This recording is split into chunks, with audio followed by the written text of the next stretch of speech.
Virginia Holocaust Museum, Knesset Beth Israel, and the Jewish Community Federation of Richmond.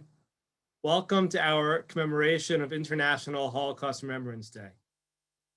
I'd like to begin by thanking Mr. and Mrs. Marcus and Carol Weinstein for all of their support, as well as the staff here at the museum and my fellow museum board members, and to recognize the presence of our founder, Mr. Jay Ibsen.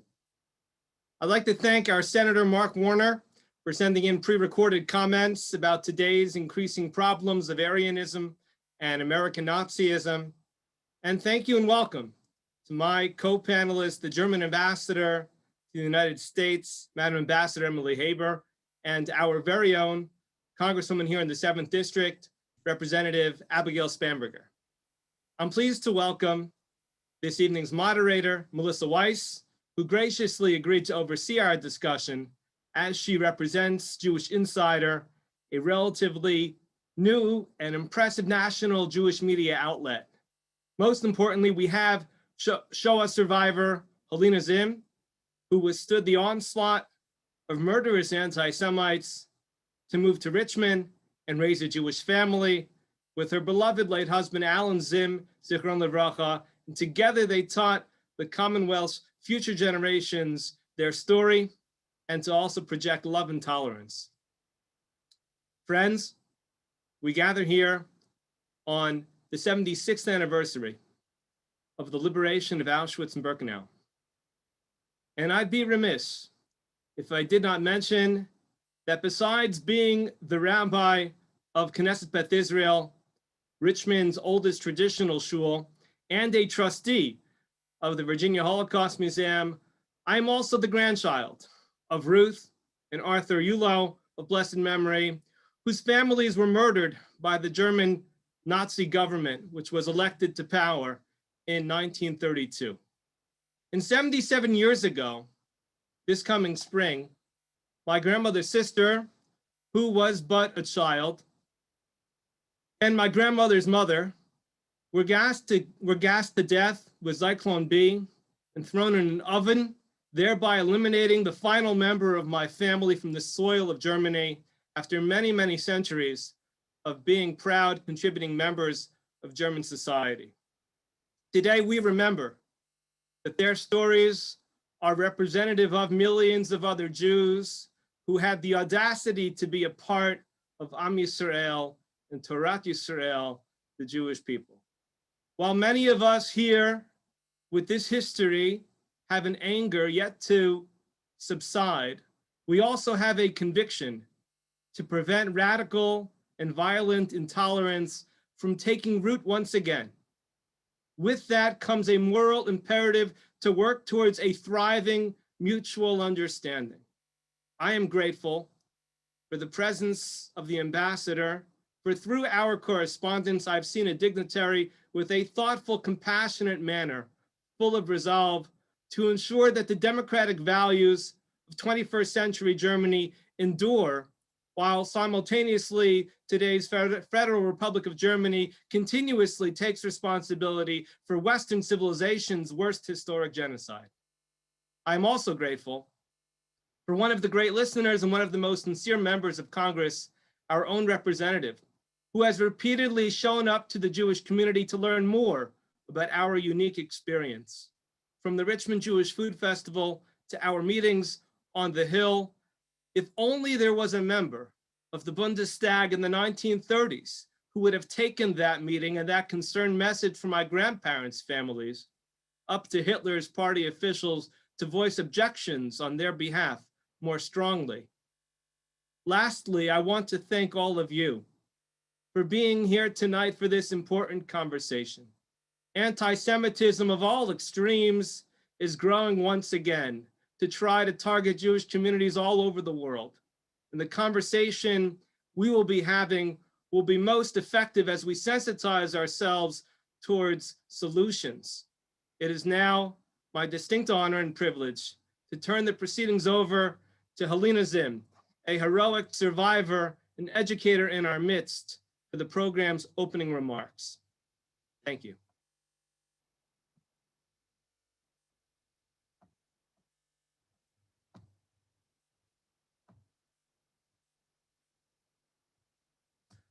Alina, you're on mute. Please take yourself off of mute.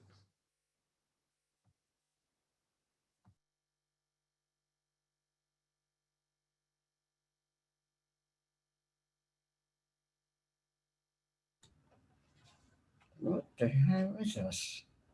Okay. Oh. Go. Well, my story, it's a very long story, but since we have so little time, so I'll just tell you very briefly that I came from a family of 3 girls, including myself, and I was born in Lodge, and from very, very large family, uncles and aunts and cousins, but we're the only one, the 3 of us miraculously survived. I have to talk most about my father because he was so important in our lives. My father somehow had a vision, I don't know, right vision or foresight. He knew what's coming. He did everything possible for us to survive. It was his mission. He was so passionate about. He thought about it all the time. I want my children to survive. I want them to survive. I mean, that was his mission. He says, I am 45 years old. I live my life. I want my children to live. He looked for different ways. How can you survive? When he was able to reach out to some not Jewish people, but they were Gentiles. They were able to give us the papers from their own children. The woman that came to us and gave us the papers, she was definitely a righteous Gentile. She sacrificed actually her whole life by doing it. She never told her husband or the kids. She gave her identity papers to me and my sister. She refused to take my middle sister. My sister always has some issues. She's afraid that she would not be the right person, that she was afraid to take it. So I don't know how long I can speak, but one thing I tell you, I have endured a lot of problems in my life, but I also was very lucky all through the life. I have people that helped me. I live very close to the ghetto in Warsaw. I live in Warsaw, and every single day I would go to the market to buy some grocery to bring it home, because I live I was employed by a couple, very aristocracy. Husband and wife, they're very young, and he went to work for Germans.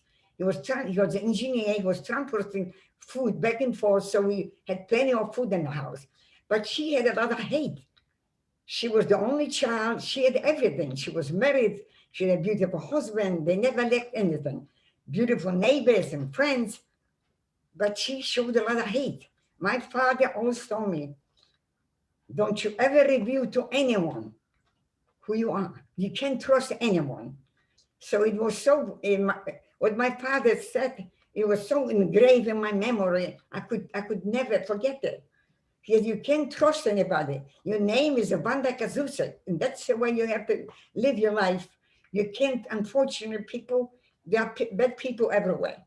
So when I worked for that woman, I would go every single day to the market, and I used to see the ghetto on us. So the people looking through the window with such an envy that I can walk around, and they were locked in the ghettos. They were surrounded by all the Nazis and soldiers. But it was something happened to me while I was walking in the street of Warsaw.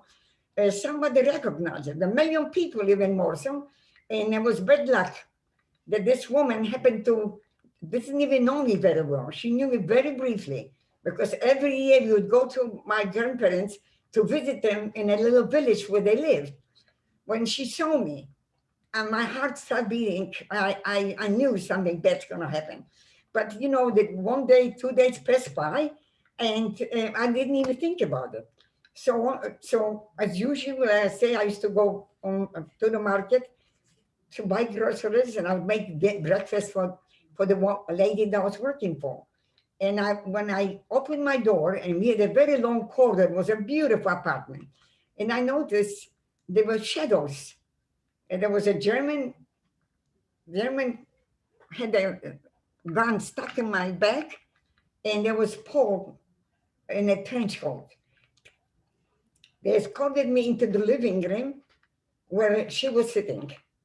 Well, obviously, the German officer was very impressed with the woman, but she was very cultured. We had a beautiful baby piano, and the Pole started to interrogate me.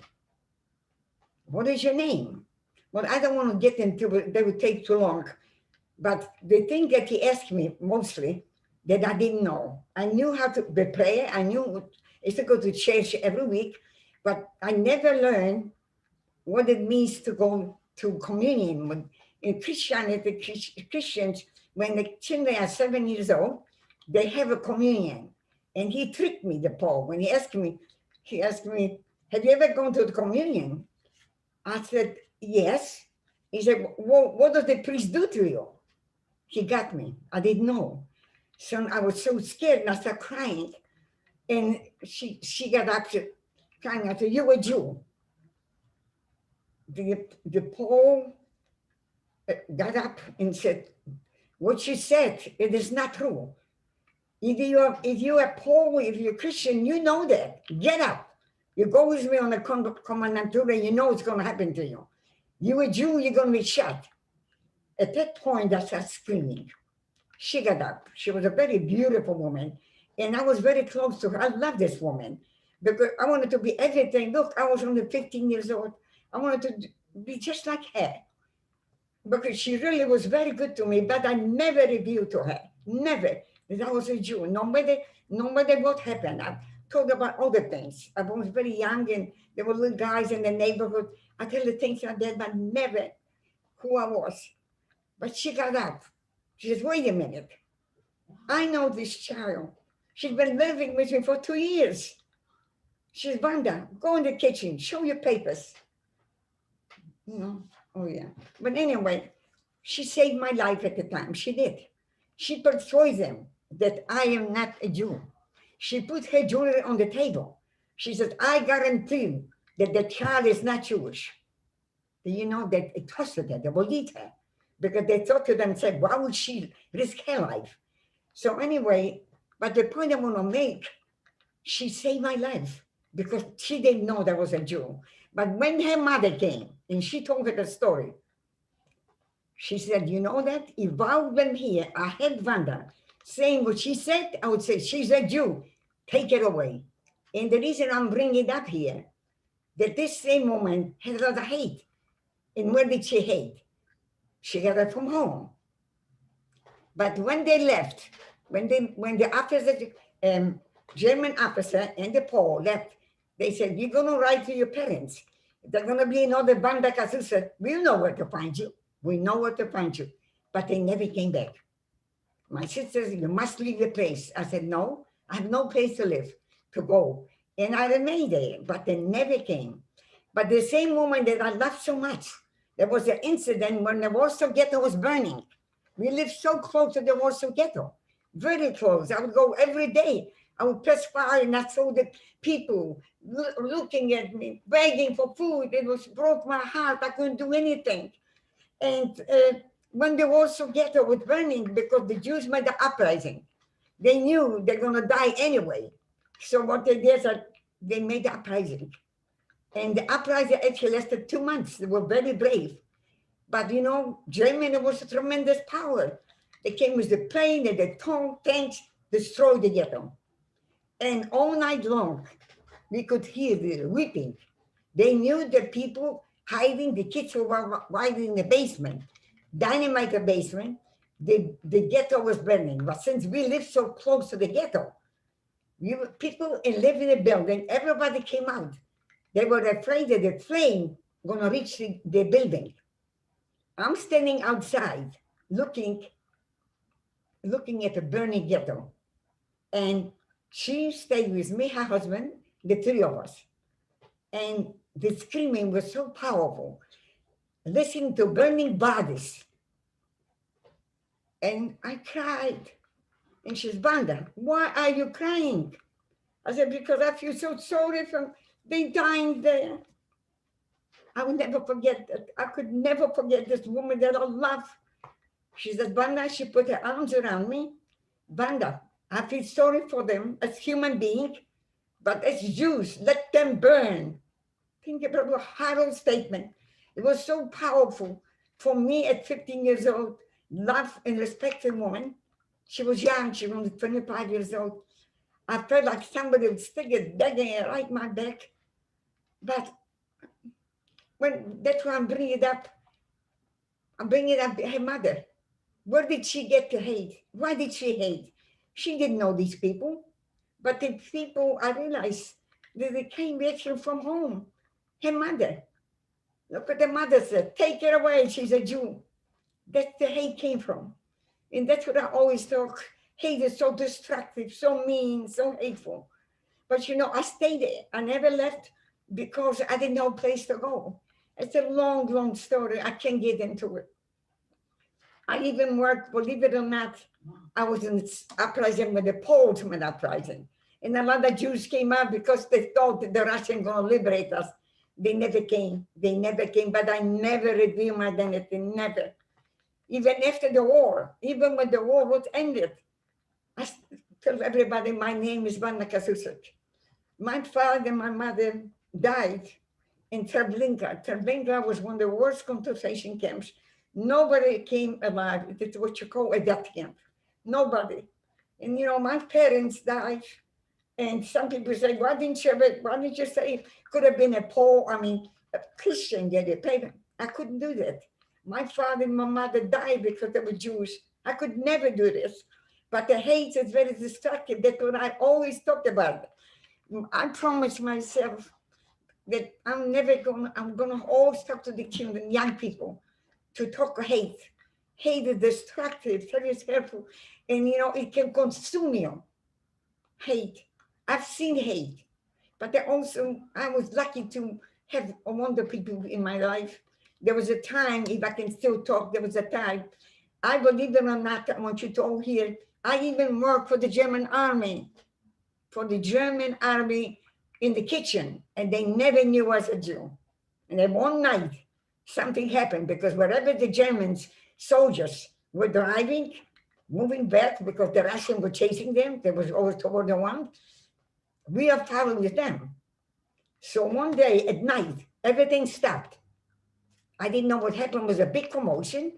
And I found out next day that every woman, there were 10 women, Polish women, worked for the Germans in the kitchen. And everybody was raped except me. I asked my question so many times, why was I saved? Why didn't I come to my place? They protected me. They liked me. I liked the guys. They're plain German soldiers. And I was very friendly and they liked me. I was the youngest. They saved me. Think about it. And many years I said, why didn't I come to me? They never did. I had so many wonderful things happen to me in my life. I think my father and mother prayed for me because they wanted so much for us to live. And think about it, although there were 3 of us and everyone survived, which is most unusual because of goodness of people. There are still good people in this world. Alina? My husband was in concentration camp. He had different experiences than mine. But I preach love, not hate. Thank you, Helena. Thank you very much. Appreciate your message. It's such an important message for all of Virginia students. It's at this time that I'd like to introduce our moderator, Melissa Weiss. Good job. Weiss is the managing editor for Jewish Insider. Prior to joining Jewish Insider, she spent nearly a decade working in strategic communications in the nonprofit sector. And following stints in Seoul and in Washington, D.C., she currently lives now in New York City. Melissa is a graduate of the University of Maryland's Philip Merrill College of Journalism. Melissa, welcome to Virginia, at least Thanks so much, Rabbi. Like you just said, I'm Melissa Weiss, the managing editor of Jewish Insider. We're a news site and daily email brief that arrives in your inbox first thing every weekday morning. Now, as a bonus for joining us this evening, we're giving all of you access to Jewish Insider's daily kickoff, which you'll hopefully see bright and early in your inbox tomorrow. Now let's meet tonight's speakers. Emily Haber has been the German ambassador to the United States since June 2018.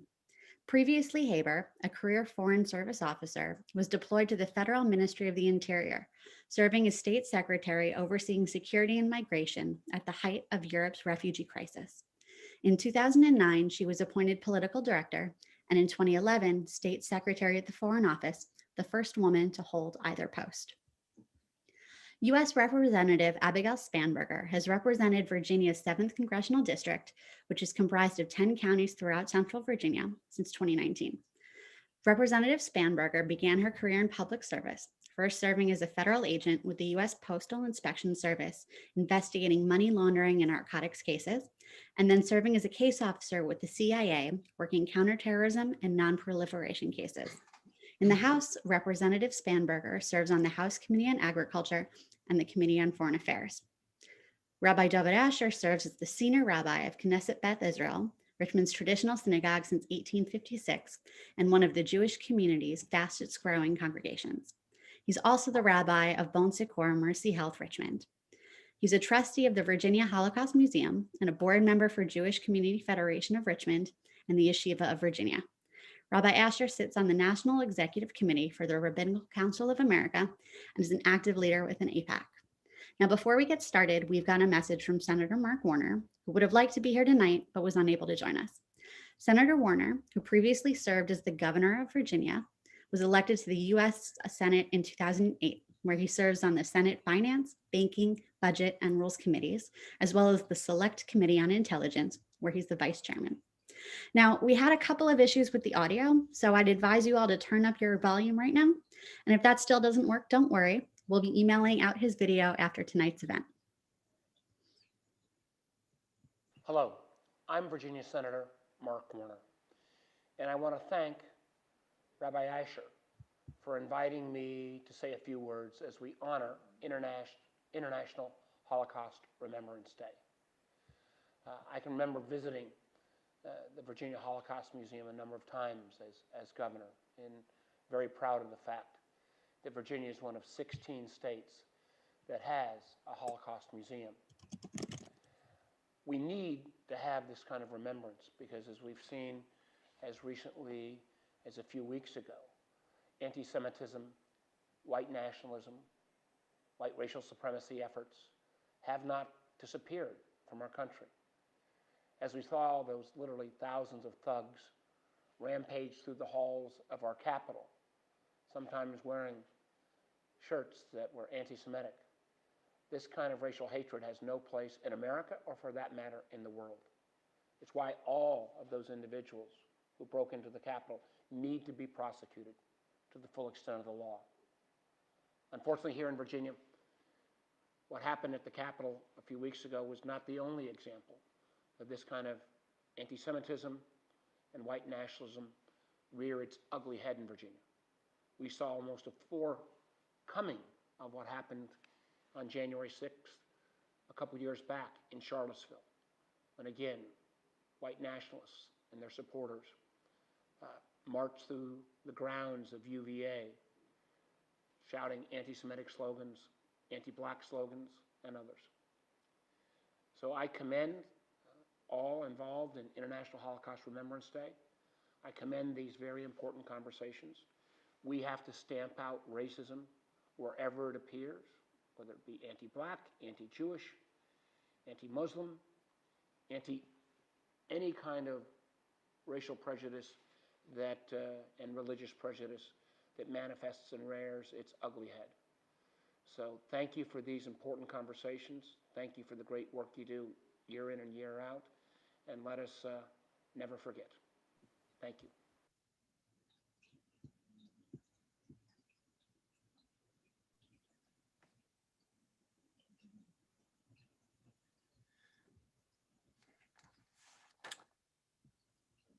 Thank you. Melissa, the floor is yours.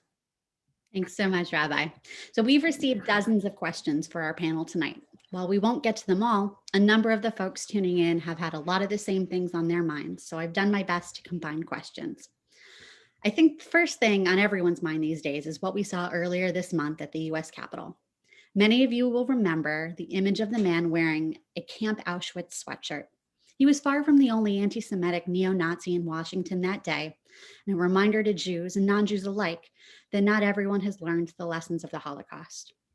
So we're going to talk a little bit today about Holocaust education, both here in the US and in Germany. Now, Ambassador, this first one's for you, and it comes from Amy Milnick-Scharf, the late chair of the Jewish Community Relations Council in Richmond. Could you explain the current requirements for Holocaust education in Germany and more broadly in the European Union? And as a follow-up, what can America learn from Germany in that respect? On Holocaust education. Holocaust education is mandatory in German schools. Every German student learns about the Holocaust in the 9th or 10th grade, and sometimes also in the 8th grade. It's in the history context, but also in social study context, in literature, in religion and ethics. And all of that is combined with visits to memorials, to museums. So it's very much part and parcel of the education. But that alone is not sufficient.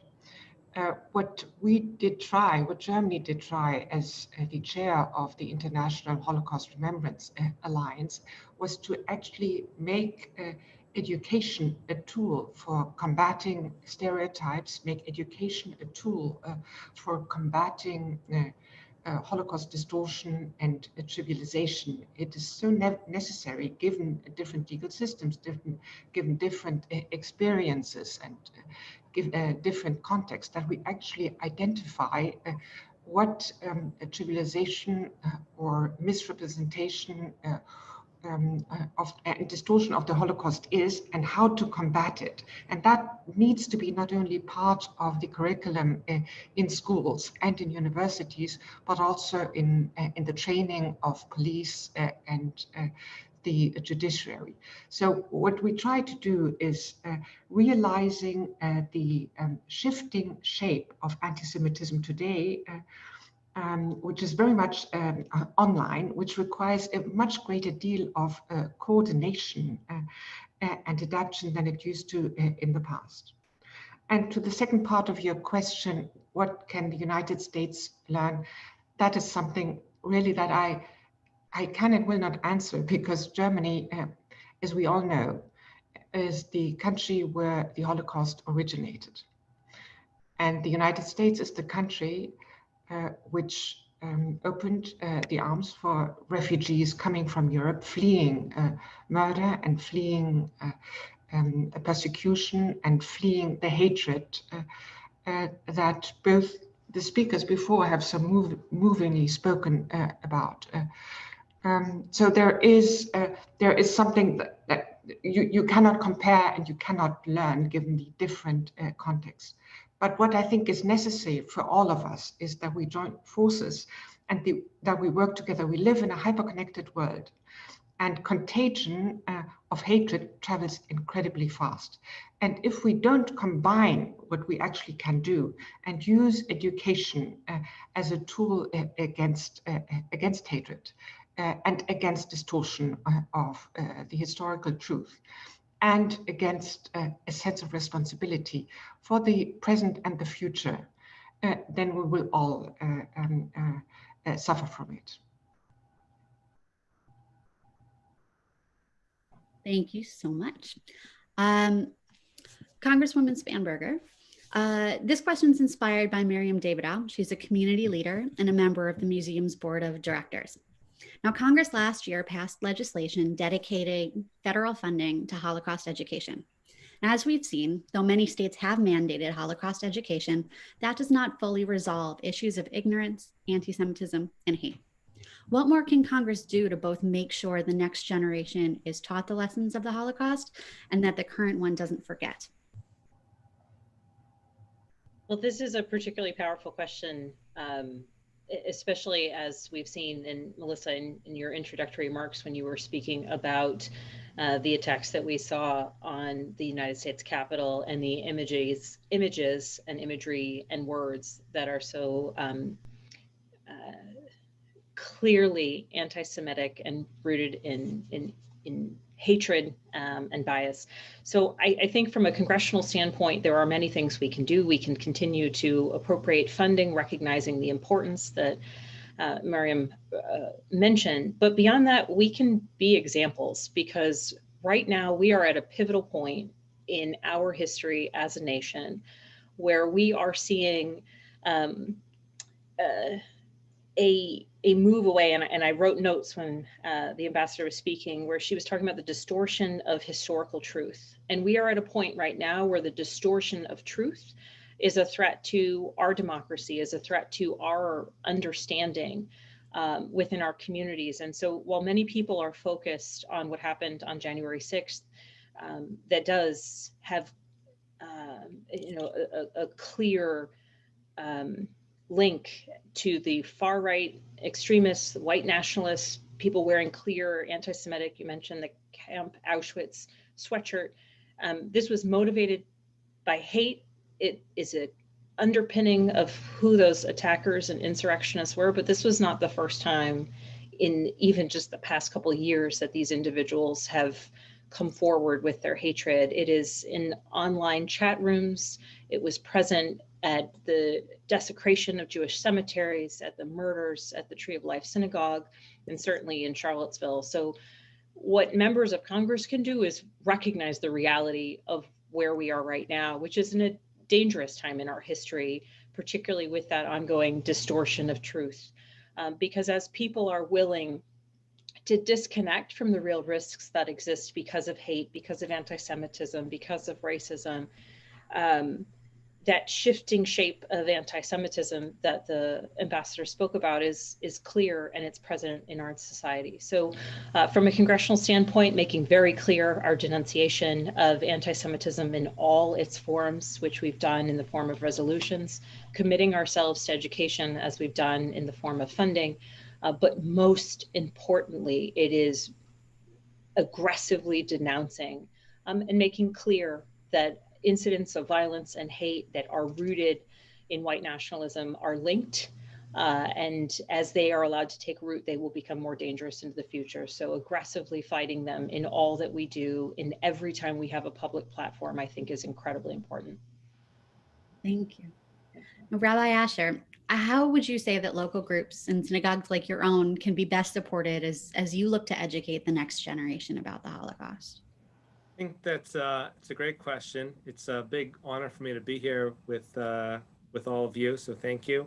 I'm very concerned because when people come to services on Shabbat morning and they have to look over their shoulder and they have to think of what happened in Pittsburgh and they have to think of what happened in Charleston, and then they turn on the news and it's very difficult because it makes people feel very unsafe. And when you have that in your personal history, when there were 9 million Jews who lived on the continent of Europe, and now there are only 1.5 million Jews, you know that fact, and you know what happened to your friends and family. So you can combine all of this, and the trauma doesn't necessarily go away. So really, it's just understanding that as much as we might want to be regular Americans, and we might want to go about our lives in a certain way, we have targets that unfortunately throughout history have been on our back. And there's a certain sensitivity which we would like people to try to understand. When countries shout death to Israel, we want people to understand that we don't have the freedom to think that that might not be accurate. When there are politicians who are on one side of the extreme that put us down as colonialists when we ran for our lives, it's very painful. When there are people who refer to us still today with white supremacy as subhuman, it brings back everything that we experienced in our history books. Because for us, the history classes, they're not history classes. It's our story. It's who we are. It's our life. So I think it's really just when we go to lobby, when we go to talk to politicians, when we have the ability to engage with ambassadors in Europe today, and especially when it comes to Germany, just to have that validated. Because when you walk down the street in the 7th District here in Virginia and you get heckled and harassed because you're walking to a synagogue, you know that you don't feel safe because there is some real violence behind what just seems like ignorant talk. So it's just a matter of being fully validated. And then that's number one. And then number two, it's a matter of thoughtful ideas to try to put forward what can happen. And hopefully during the course of this conversation, we can talk about some of the really difficult issues of free speech versus, versus clamping down on anti-Semitism. And I think that's what's fascinating to think of Germany and with America. And we'll see where the conversation goes. But thank you very much for the question. Sure, thank you. Ambassador Haber, in your time at the Federal Ministry of the Interior, you oversaw security and migration during the EU's refugee crisis. How should Germany and the EU handle migrants coming from parts of Asia and Africa that don't teach tolerance? Not only don't teach tolerance, but they have different ideas of how a state should work. They come with different vantage points and prisms with regard to Israel. They come with different views of human dignity and the right of women. Mind you, I'm not saying this is that's a general phenomenon. Many of the refugees that arrived in Europe in 1915 and 2015 and 16 arrived because they fled persecution and they fled war. But the fact remains, they came with their own equipment of convictions, experiences, and vantage points.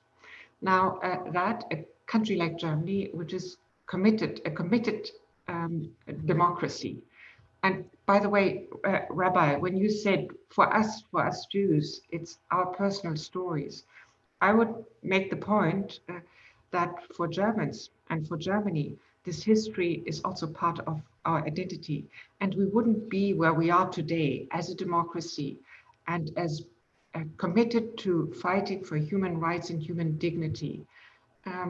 We wouldn't be there without the awareness and the knowledge and remembrance, which is part of our identity. I just wanted to make the point because it's important to me.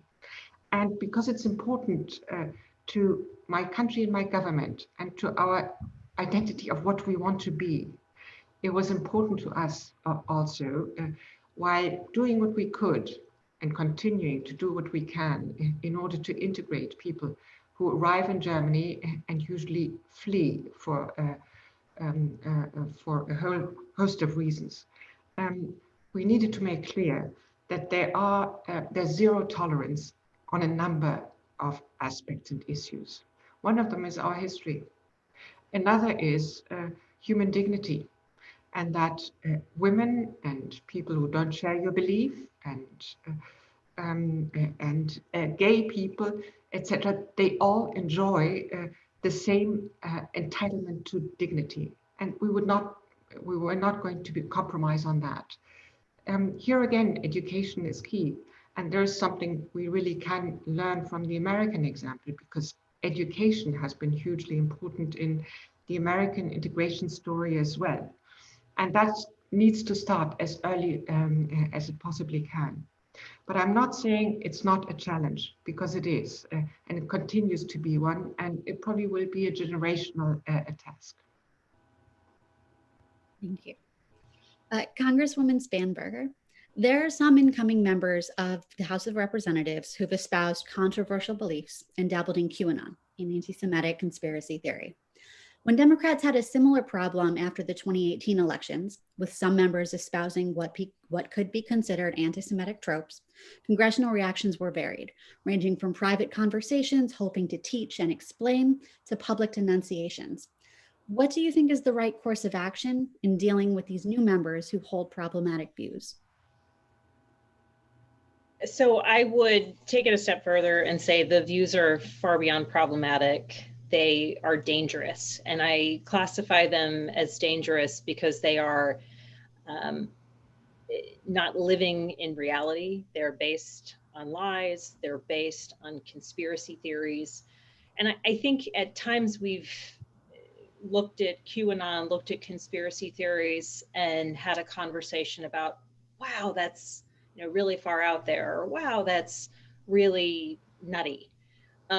But in fact, when an entire group of people think that there's a conspiracy of lawmakers involved in a pedophile ring based in the basement of a pizza, and it sounds ridiculous as I say the words, this is dangerous because people believe it.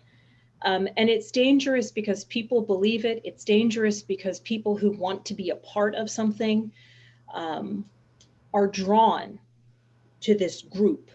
And in my background as a CIA officer, I spent a lot of time focused on counterterrorism issues and anti-radicalization issues. And much of what I worked on was this notion of people get pulled into a sense of belonging. And when that sense of belonging and that sense of who they are has a component that they base in a religion or in a kind of mission-focused, driven purpose, that is particularly dangerous. And so the QAnon beliefs and conspiracies that have taken hold should be a glaring red light. Unfortunately, throughout the history of the Western world, so many of these conspiracies have been grounded and founded in anti-Semitic views, clear anti-Semitism, clear tropes. And so I think in the past, when Congress has denounced certain sentences, certain tweets, certain statements that were, myself included, that we viewed as being offensive, insensitive, wrong, anti-Semitic, I think it is incredibly important that as we're looking at the more dangerous, large-scale conspiracies that that are leading people towards a path, as we saw on January 6th, of violence, that we need to be very clear that this is a culminating and building problem that, you know, we saw it become violent in the attack of the Unite the Right attack in Charlottesville. We saw them saying outrageous, horrific, anti-Semitic things. And bit by bit, the fever pitch is growing. And so now the fact that there are people who don't recognize the reality of truth, of history, of the Holocaust, or even who would trivialize it, as that one man did in the t-shirt, the sweatshirt that's known kind of to everyone watching. We cannot say, well, that's just a different belief system, because those are the conspiracies upon which dangerous, anti-democratic, terrible, violent things happen. And we have to denounce that actual foundation, because otherwise it'll just be too late before everyone realizes what is going wrong. Now, many QAnon adherents argue that the First Amendment protects them. So my question is, where is that dividing line that splits between protected speech versus speech that's punishable?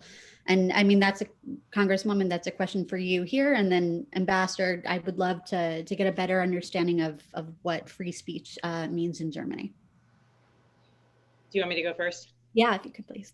So, you know, I think we are in the United States, and I'm not an attorney, so for the attorneys on the line, I welcome you to differ with me, but as a lawmaker and someone who focuses my day-to-day on the constitutionality of what we're working on, the First Amendment, of course, is everything to us. And so, you know, in this country, we have a right to say terrible things. We have a right to believe, in fact, terrible, hateful things. But we do not have a right to our own facts. And we, as the people around those who would say things that are wrong or hateful, have, I would say, a duty to recognize and denounce those things. And when those words become a call to violence, and when those words endanger others, then that's where one's freedom to say something hateful must end. And you know, there's that's been held up by the Supreme Court in terms of yelling fire in a crowded theater, et cetera.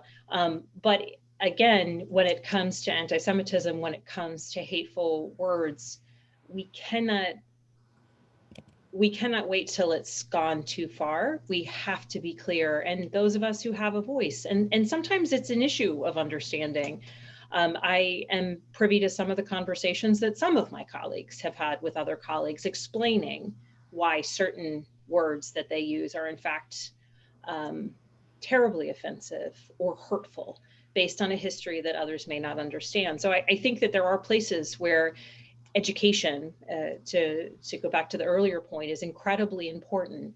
Rabbi Asher, when talking about the personal experience, that's not an experience that everyone has or can relate to. That's the value of walking through the Holocaust Museum in Richmond, recognizing that words and some blame of societal ills on particular groups of people, that became the foundation for the fact that millions of people were murdered. And so when it comes to free speech, it is a prized reality, a constitutional value to be defended and upheld, but it's also a tremendous responsibility. And I think particularly those with amplified voices, those in elected office, those with a greater platform have the responsibility of using it in a way that makes clear what is acceptable and unacceptable in our society, and makes very clear when we are seeing the foundation blocks of bias, racism, anti-Semitism being built up in a way that it could lead us down a very dangerous and violent path. Thanks so much. Ambassador? Well, that's what Rabbi Asher alluded to before when he pointed to the German example, because in our legal system, hate speech, violent speech is not covered by any First Amendment. That again comes from history, because to quote you again, Rabbi, history has also taught Germans that actually words matter, and words can be followed by a reality, and you need to be cautious early on. So there's no protection. There is protection for free speech, but when it oversteps the line to violence, to hatred, to incitement of violence, then we are in the realm of criminal offenses. We even have in recent years adopted two consecutive laws on enforcing that in the online realm as well, where we made the providers responsible for the publication of hate speech, calls for violence, hatred, and so forth. That's something they did not like it a lot. I was criticized a lot here in the United States when I was in visiting Silicon Valley, because people did not understand that this was not a reduction of or containment of free speech. It was actually drawing the red line between acceptable free speech and a free speech that is moving towards hatred, inciting hatred, and moving towards violence. So that's a crucial difference. It's informed by different historical experiences, but our experience and our context has been, let's prevent any downhill road that would lead to violence, hatred, discrimination, and in the end of the day, possible persecution. Melissa, if I can jump in. Of course. So just to Madam Ambassador's points, first of all, it's fascinating for us to have this conversation, because the suggestion here is that free speech, if taken to an extreme, can actually infringe on other people's willingness to speak up. It can infringe on their speech.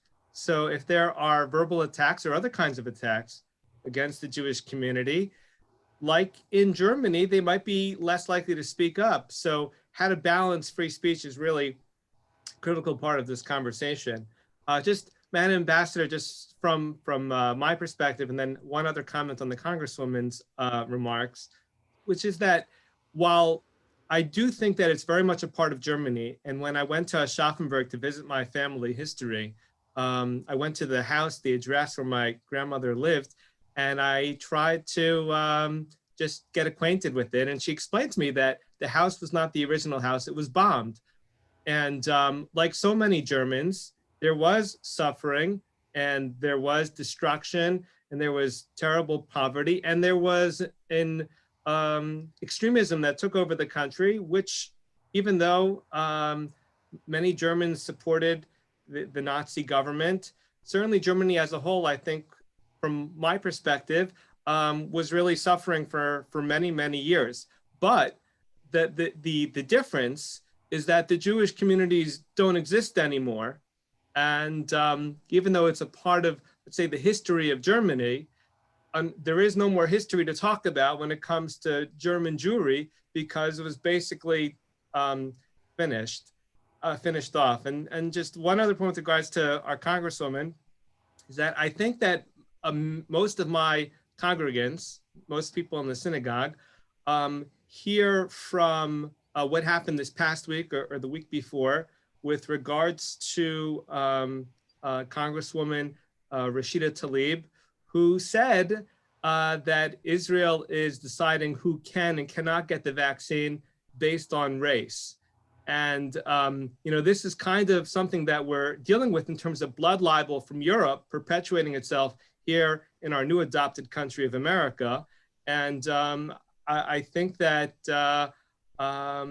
maybe we would like to hear some inside Washington conversation about some of that, if possible. Not that I'm not asking the questions, but I'm replying back to some of the other topics, which I think, and I'll tell you why, because in the local Richmond paper, Congresswoman, so it's printed, not an editorial, perhaps not German newspapers in the 1930s, but it's printed about this kind of racism which exists in Israel. When it comes to QAnon, we don't have letters to the editor kind of describing these conspiracy theories and then the Times Dispatch going ahead and printing it.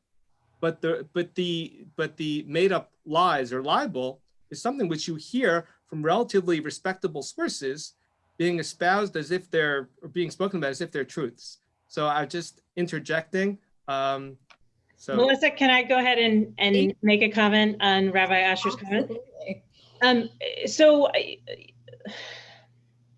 you speak to a really important point, not surprisingly, which is the fact that there is, and to be clear, I find it wholly unacceptable, but there are some people who, when talking about Israel as a nation, Israelis as a people, call upon and utilize, it's more than a trope. I don't want to say a trope because I think that in fact undermines the significance of the stereotypes, the kind of power dynamics that are put at play. And then I will say the comment that you're referencing, I hadn't yet heard, so I'll have to go and look that one up.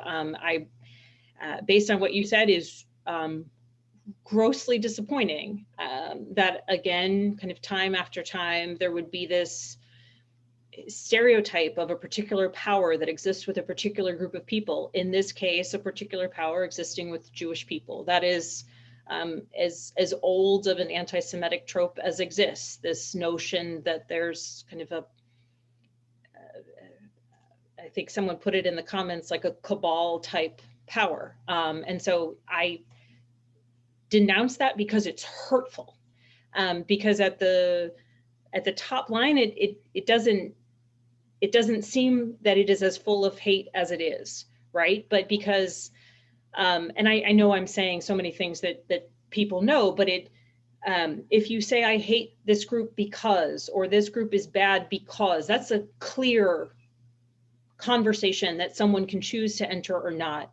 But when you create this notion that this group of people is different for a particular reason, on its face, it's not necessarily an offensive or a hateful statement, but it creates this otherizing, it creates this different position. And when we're in a nation where we're facing tremendous issues across the board, not the least of which, or the most profound at this point, is a pandemic, then the notion that, again, this power structure somehow plays into who gets a vaccine or who doesn't. And again, I'll have to go in and dig into that comment, but it is, again, playing on that notion that there's a different group.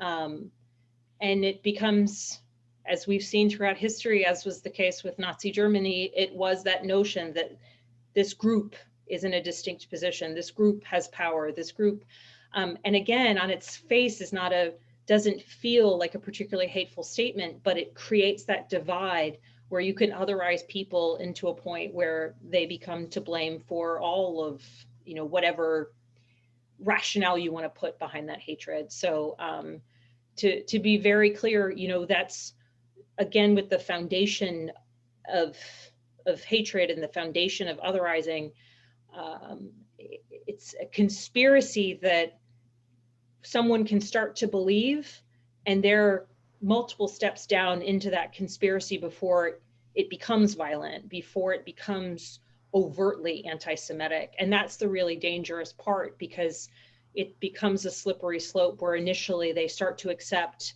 these stereotypes, which push them heavily towards that place of significant hatred or significant anti-Semitism. Can I just jump in with 2 sentences?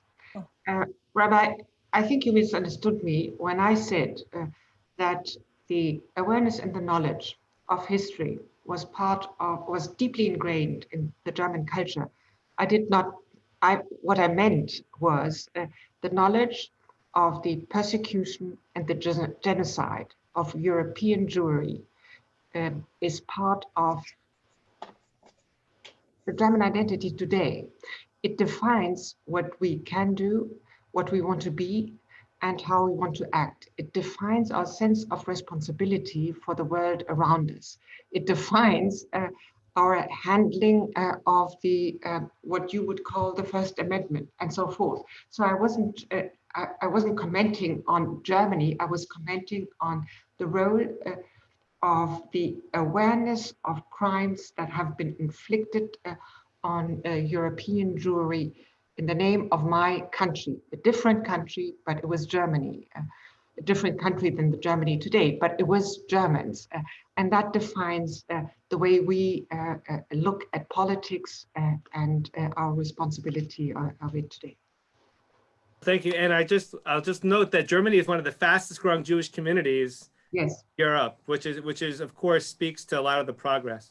All right, sorry, Melissa. I just No, don't worry. We are just about out of time. There's plenty more still to talk about, but unfortunately, we don't have all night.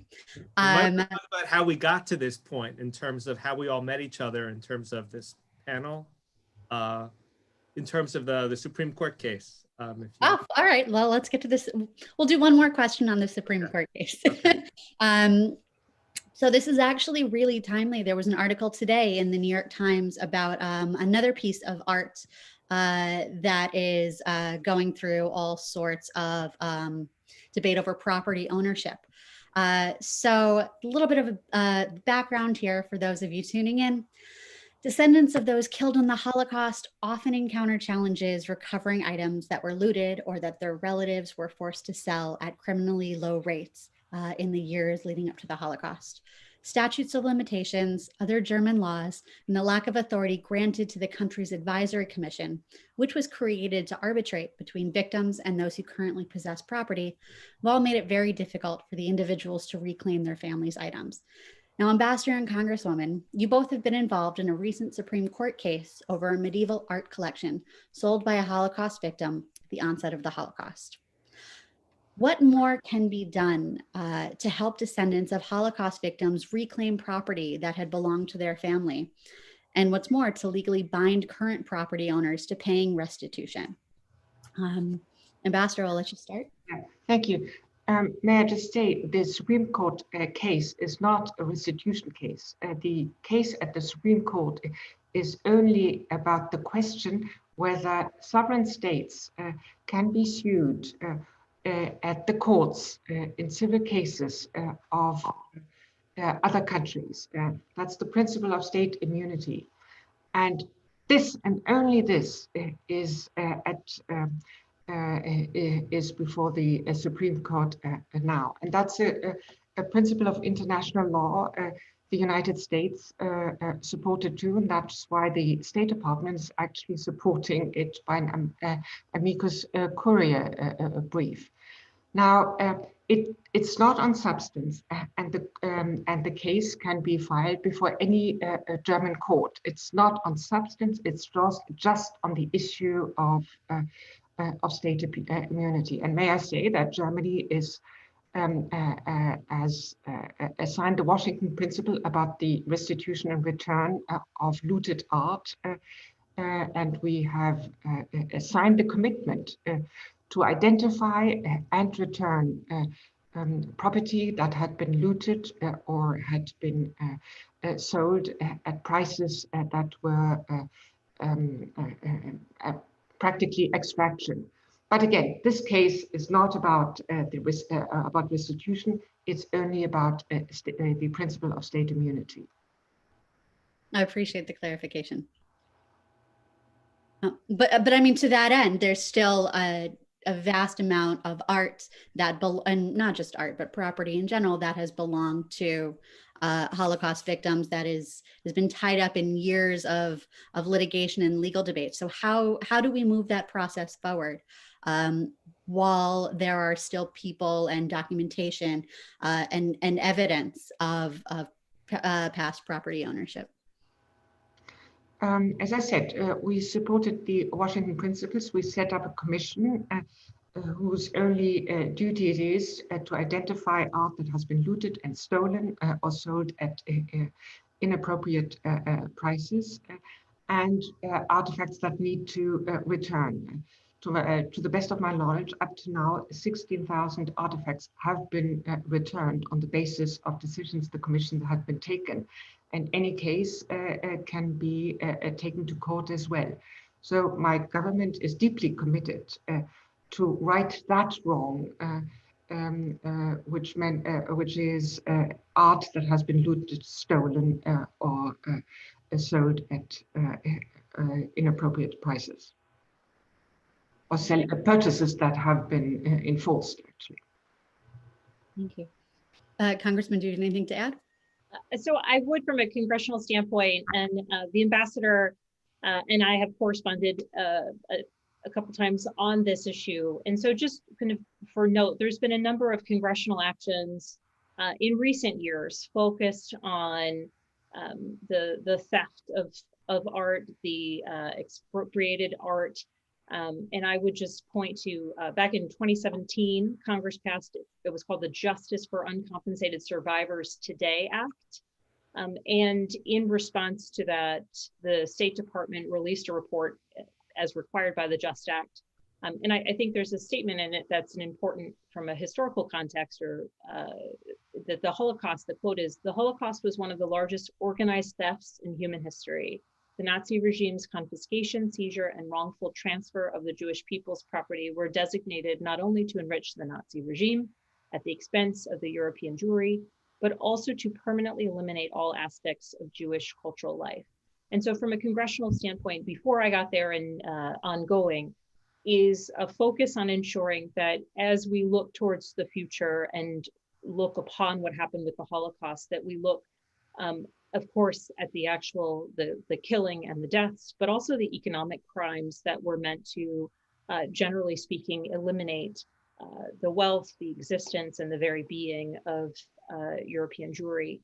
And in 2016, there's been a variety of different pieces of legislation focused on the ability to reclaim art and other pieces or personal family items that had been taken or sold at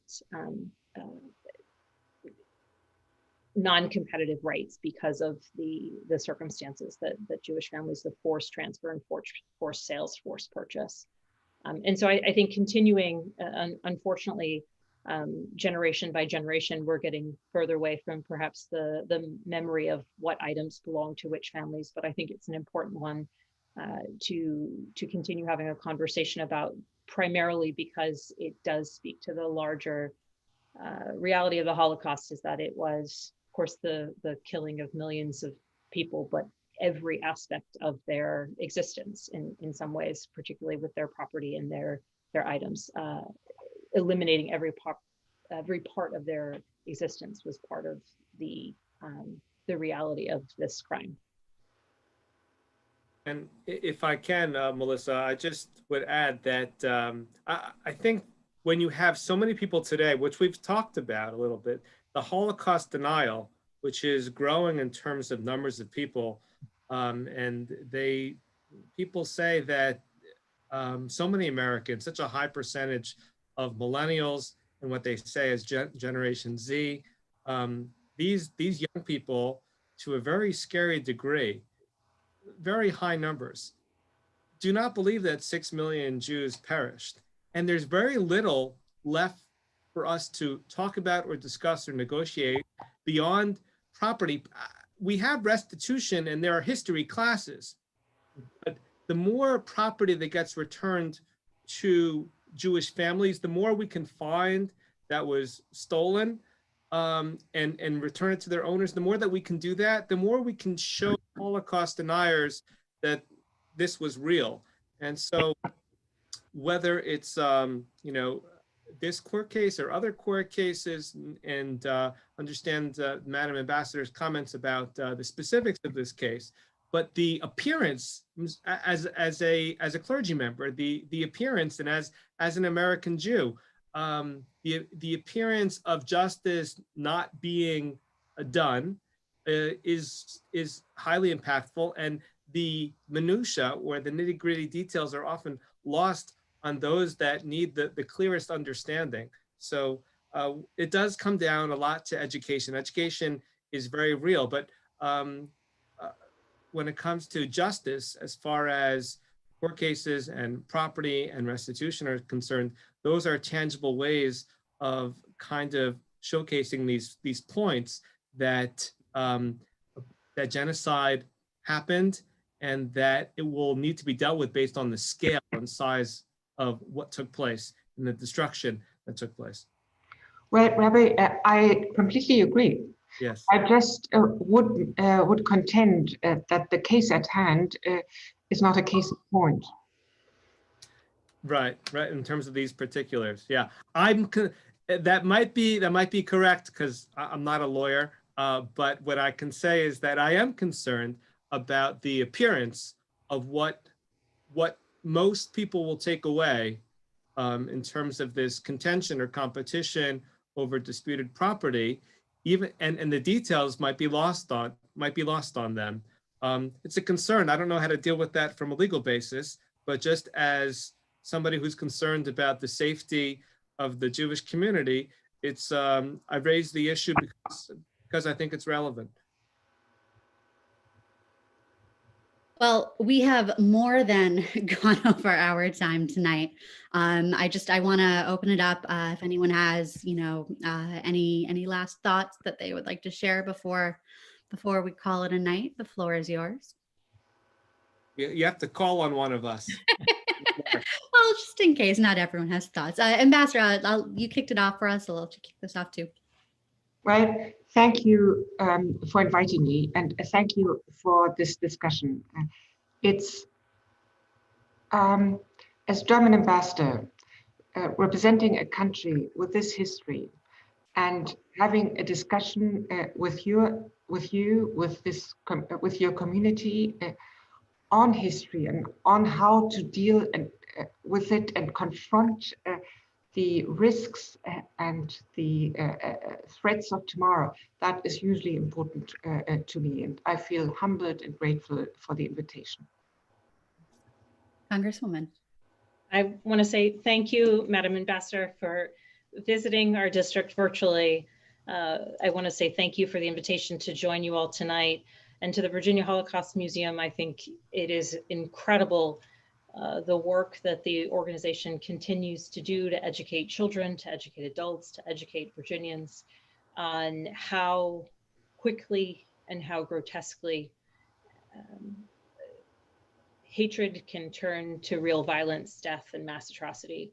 And such a inspiring and beautiful way, the Holocaust Museum makes clear that horror of humanity, that horror of our history, in a way that honors those who lost their lives, and I think calls on all of us to ensure that nothing ever so horrific happens again. So to everyone who puts their time, their energy, and their emotion and support behind that museum, I'm very, very grateful. And to everyone on the line, thank you for inviting me to join today. Melissa, thank you for moderating. And Rabbi Asher, it is always a pleasure to see you. And I'm grateful to serve this community. Thank you for inviting me to participate in the event. Yes, thank you. And I'll just conclude with a bit of a rabbinic thought. The Jewish calendar has one day on the year in which we are meant to focus on sad events in our history. It's called the 9th of Av. Av is the 2 months before Rosh Hashanah. And in this month of Av, we condense it into this one day on the calendar because there are so many tragedies that are a part of this oldest hatred, that are part of this anti-Semitism. And we sit on the floor and we record these and mourn the tragedies that took place. And of course, there is a liturgy that's dedicated to the Holocaust as well, certainly more than one. But it is a difficult history, and it's difficult for us to bear this alone, this hatred. And that's why this conversation is so gratifying, to be able to have the representative in our country of the new Germany, of a democratic Germany committed to such values, is a distinct honor and privilege for us, especially here in Central Virginia. And to have a Congresswoman, again, as I said, who always shows up and always willing to listen to the good and to the bad, to the more difficult comments, and always has a thoughtful response and always has consideration, is there for us. So I want to thank everyone who participated, all of the attendees. A special thank you to our moderator, and of course to Helena for her incredible story. Wow.